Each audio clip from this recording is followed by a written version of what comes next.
Hey, I'm Naya. Welcome back to the channel.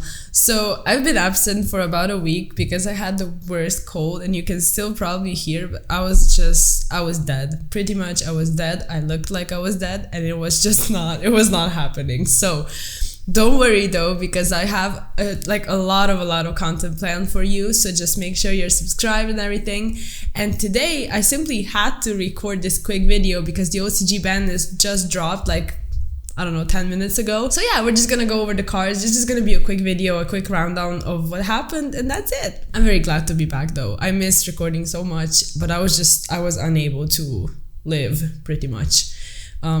Yeah. So as for the OCG Banlist, they banned Fusion Destiny, which I think is awesome. The thing is with Phoenix Enforcer, it's a great card and it's not that unfair by any means. It's awesome. It can be outed, yeah, it comes back, but you can still OTK your opponent in the meantime, or even banish it with something like DD Crow or Called By or whatever. You can deal with it. But the fact that you get an additional draw with Celestial on the following turn, I think this is what is the actual turning point in the match, when your opponent is going to gain that advantage, because you can have, almost any advantage, but they are still going to get that draw and they can turn everything in their favor.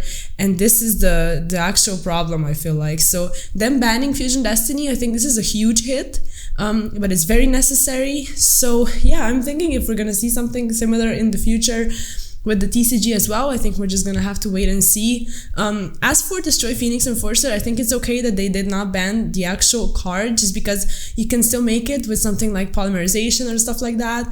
Heroes can still run it, because I feel so bad for heroes losing Fusion Destiny. This is just awful.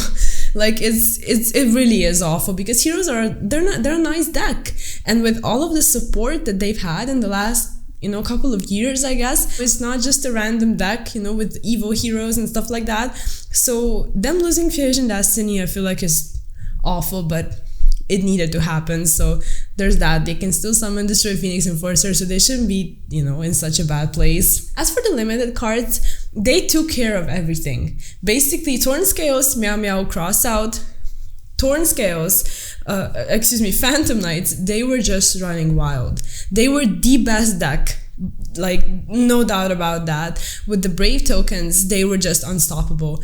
And they took care of the Brave tokens as well.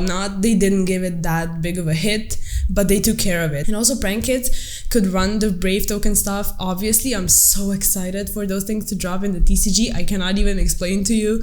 But yeah, the tokens were great for Phantom Knights and Prank Kids, so obviously they had to tone down the strength of those decks, and them hitting Torn Scales, I think, is an awesome hit, just because Torn Scales by itself is an incredible card. It's a one-card combo, and it's just that extra thing that pushed Phantom Knights even further. They are still very, very good. Phantom Knights overall, they're a nice deck. They're incredibly hard, so you need to pilot them well.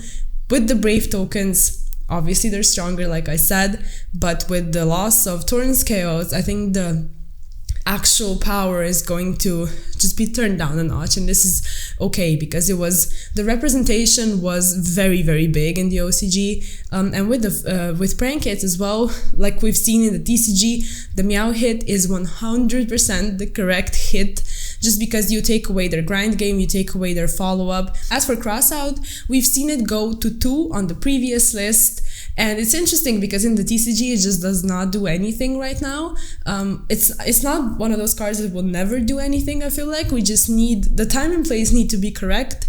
This has not happened yet in the TCG, but in the OCG the card was incredible, and also you could see it, obviously because of Max C, you could see it sooner, so you had much more, you had more ways to get to it, I guess, and you could just turn off a lot of things, especially if you were caught up in a mirror match or something like that. You could use it to your advantage, and yeah, I think it's interesting that they hit it to 1. It's sort of Called By over here. Those cards are they're good, but I'm not a fan of them being at 1, just because if you draw it, it's I will get salty when people get Called By the Grave against me.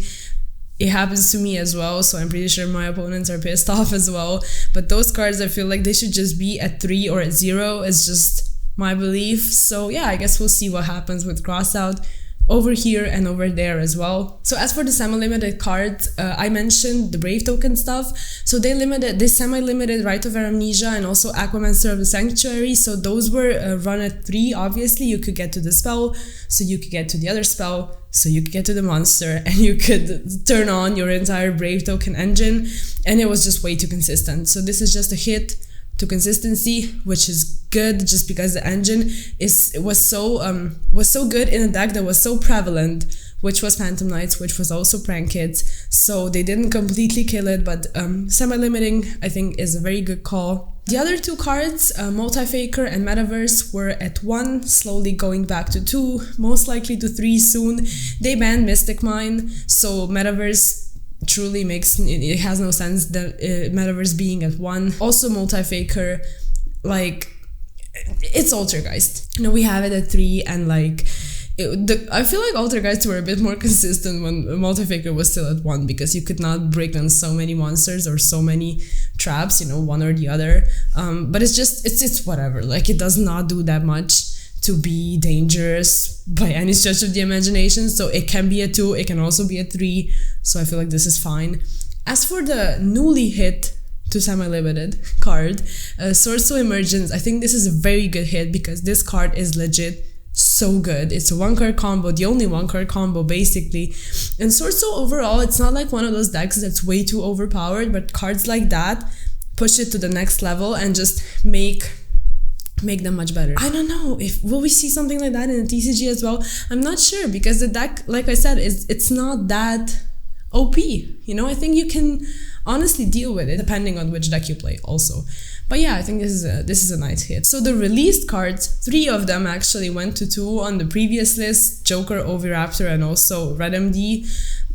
It's like, the released cards are usually not that interesting, just because they're released for a reason. They do not do that much anymore. Joker for Pendulum, nothing dangerous is going to happen. It can be a 3. Red MD with the errata, obviously it's not that busted anymore. Sometimes Dragon Link doesn't even play it, so like you can run it and just have it be that extra extender you might need. As for Oviraptor, Dinos, it's whatever. It's not, power creep happened, so like some decks just rose so many levels higher. So yeah, it's not that horrible. I feel like it's interesting because we never hit Oviraptor in the TCG. We only always hit Miscellaneousaurus. So they sort of looked at dinos in a whole different way, I feel like, in the OCG. So if they deem it appropriate to put it at 3, I feel like that's good. And then Scapegoat, this is just very random. It was a 2, now it's a 3. I mean, it's Scapegoat. Like, legit, the last time I saw Scapegoat was when you played it in Trickstar, and then you would activate it, and then on the following turn go into, like, Mrs. Radiant and stuff like that. And that was so many years ago, I can hardly remember. So yeah, it's Scapegoat. It's not gonna do anything horrible. So yeah, that's pretty much it. Nothing that interesting happened besides Fusion Destiny and them taking care of decks that really needed to be hit. So I feel like this is a very solid list. I'm excited for our list. Banlist predictions are going to be dropping very soon when I decide on the last, things that I feel like could be hit. And that's pretty much it. Thank you for watching. Consider subscribing, liking, everything. Check out Twitch, and I will see you in the next one. Peace.